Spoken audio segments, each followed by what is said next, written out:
జిల్లా కేంద్రమైన జనగాం నియోజకవర్గ పరిధిలోని కొమరవెల్లి మండల కేంద్రంలో గల ప్రసిద్ధ దేవాలయం శ్రీ మల్లికార్జున స్వామి కళ్యాణంను నిర్వహించారు. మండపంలో దేవాదాయ శాఖ ఆధ్వర్యంలో శ్రీ మల్లికార్జున స్వామి కళ్యాణ మహోత్సవంను ఆదివారం నాడు అంగరంగ వైభవంగా నిర్వహించారు. కళ్యాణాన్ని వీక్షించేందుకు రాష్ట్రం నలుమూలల నుంచి భక్తులు భారీ సంఖ్యలో తరలివచ్చారు. అయితే ఈ కార్యక్రమానికి రాష్ట్ర ప్రభుత్వం తరపున స్వామివారికి పట్టు వస్త్రాలు, ముత్యాల తలంబ్రాలను రాష్ట్ర మంత్రుడు పొన్నం ప్రభాకర్, కొండ సురేఖ, జనగామ ఎమ్మెల్యే పల్లా రాజేశ్వరరెడ్డిలు సమర్పించారు. అంతేకాకుండా ఆలయంలోని అమ్మవార్లు మేడలదేవి, గొల్లకేతలమ్మకు 2 స్వర్ణ కిరీటాలను వచ్చే కళ్యాణోత్సవం వరకు చేయించి అలంకరిస్తామని దేవాదాయ ధర్మాదాయ శాఖ మంత్రి కొండ సురేఖ తెలియజేశారు. కాగా ఆలయంలో స్వామివారిని ఆమె కుటుంబ సభ్యులతో కలిసి దర్శించుకుని ప్రత్యేక పూజలు నిర్వహించి మొక్కులు చెల్లించుకున్నారు. మల్లికార్జున స్వామి దర్శనం అనంతరం రాష్ట్ర రోడ్డు రవాణా శాఖ మంత్రి పొన్నం ప్రభాకర్ గౌడ్ మాట్లాడారు. మల్లికార్జున స్వామి క్షేత్రాభివృద్ధికి ప్రభుత్వం అన్ని విధాలుగా కృషి చేస్తుందని తెలిపారు. మల్లన్న ఆశీర్వచనం అందరికీ ఉండాలని అన్నారు. మహాలక్ష్మి పథకానికి ఆదరణ వస్తున్నదని, బస్సుల సంఖ్యను మరింత పెంచుతామని ప్రకటించారు. ఆర్టీసీ కార్మికుల సంక్షేమం కోసం ప్రత్యేక చర్యలు తీసుకుంటున్నట్లు తెలిపారు.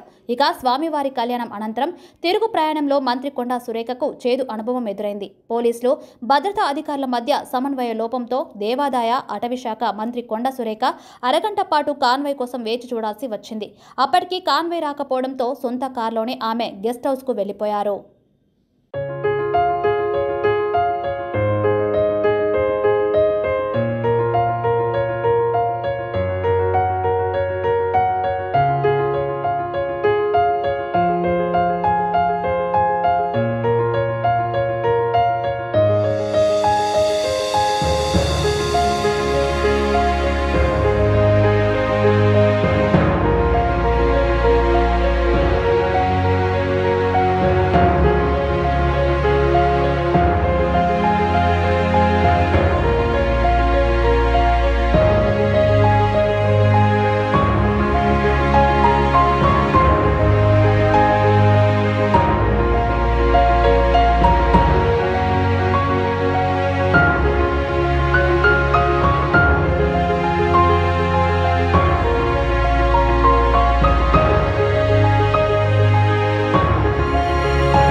కావాలని కొడుకులు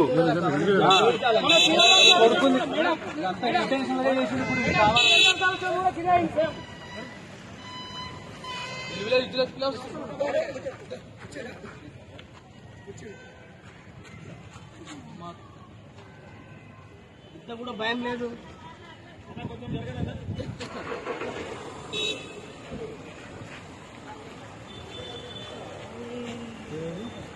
ఏమనుకుంటారు అసలు కాన్వాయ్ బయట ఎక్కడ అక్కడ పార్కింగ్ ఇస్తారా, ఎక్కడ వేరే కాడ ఇస్తారా?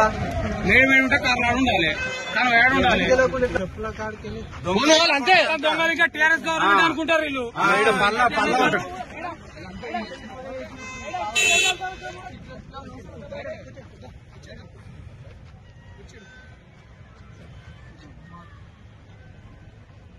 కూడా భయం లేదు.